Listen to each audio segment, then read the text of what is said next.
오늘 본문은 마태복음 21장 1절부터 11절입니다. 오늘 본문은 마태복음 21장 1절부터 11절 말씀입니다. 마태복음의 가장 두드러진 특징은 예수님의 행적을 구약 메시아 예언의 성취로 설명한다는 점입니다. 그래서 구약 본문의 인용이 다른 복음서들보다 많이 있습니다. 오늘 본문도 스가랴 9장 9절이 등장합니다. 예수님께서 새끼 나귀를 타고 예루살렘에 입성하신 것을 스가랴 선지자 예언의 성취라고 증거하고 있습니다. 그때 구원을 위해 예언된 그 메시아가 지금이 예수님이다 라고 증언합니다. 이제 예수님의 순환이 본격화되는 지점에 와 있습니다.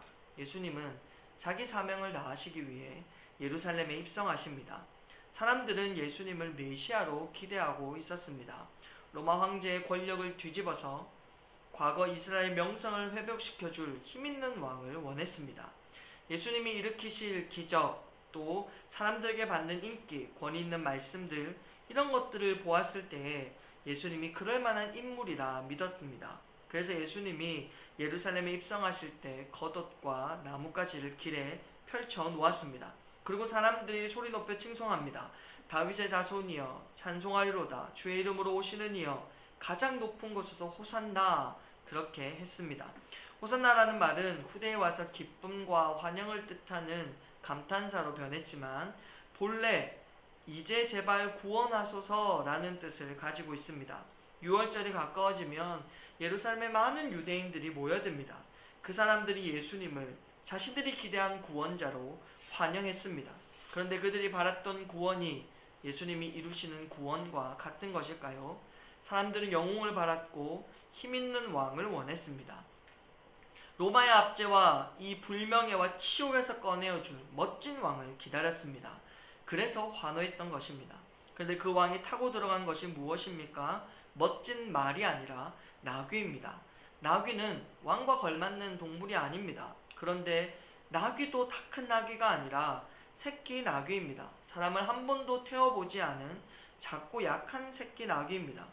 예수님이 새끼 나귀를 타고 예루살렘에 들어가신 것은 스가랴 선지자의 예언의 정확한 성취입니다. 제가 스가랴 9장 9절을 읽어드리겠습니다. 시온에 따라 크게 기뻐할지어다. 예루살렘에 따라 즐거이 부를지어다.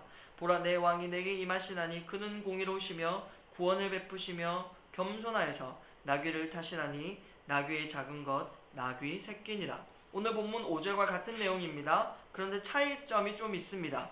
오늘 본문 5절에는 어떤 문구가 빠져 있습니다. 그는 공의로우시며 구원을 베푸시며 라는 말이 빠져 있습니다.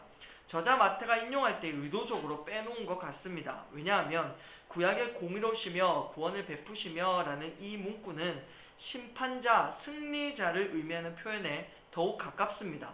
6월절을 지키기 위해 많은 유대인들이 몰려있는 시점에서 공의롭고 구원을 베푼다, 심판자, 승리자를 표현하는 이 문구를 뺀 이유가 무엇일까요?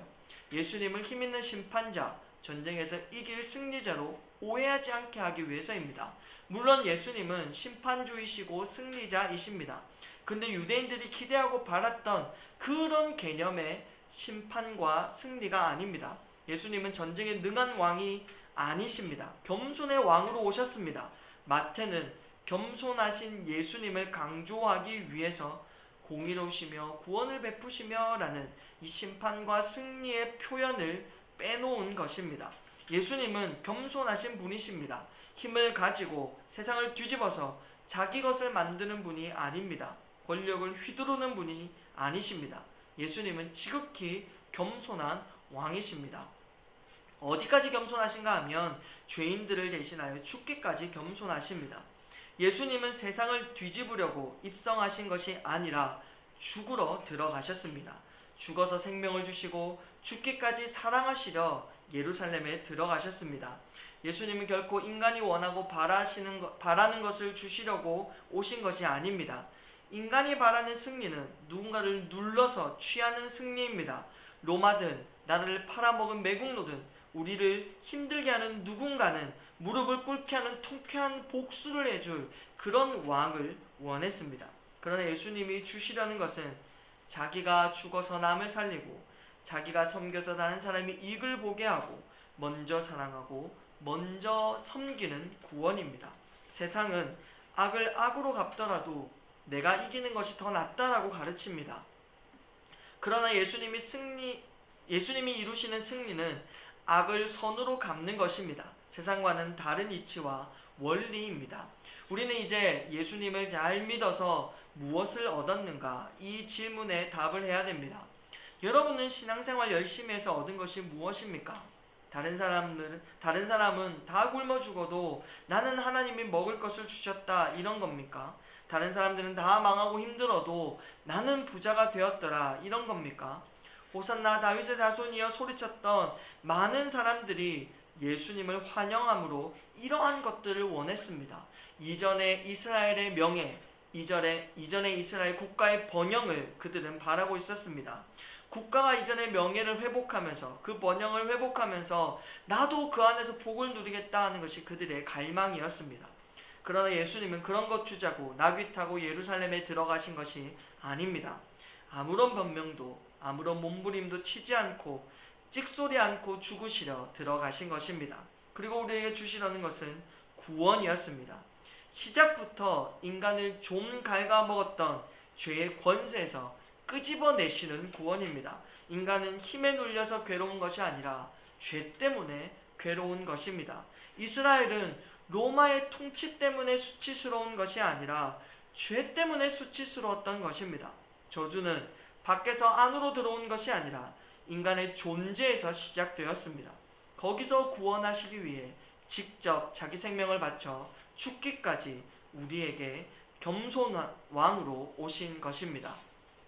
십자가는 가장 치욕스럽고 불명예스러운 처벌 형태입니다. 그러나 십자가는 가장 빛나는 사랑의 증거이고 악을 이긴 가장 통쾌한 하나님의 지혜입니다.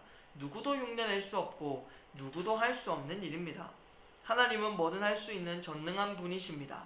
그러나 예수님은 십자가 위에서 내려오지 아니하셨고 하나님은 그 십자가에서 예수님을 구해주지 않으셨습니다. 예수님은 가장 무능하게 십자가에 그렇게 죽으셨습니다. 하나님은 예수님을 구해주시기 위해 아무것도 하신 것이 없이 침묵하셨습니다. 전능하신 분이 아무것도 할 수 없는 십자가에 자기를 묶어 두셨습니다. 그리고 힘으로 사람을 겁주지 아니하시고 사랑으로 살려내셨습니다. 이것이 예수님이 우리에게 주신 구원입니다. 여러분, 우리는 무엇을 얻었습니까?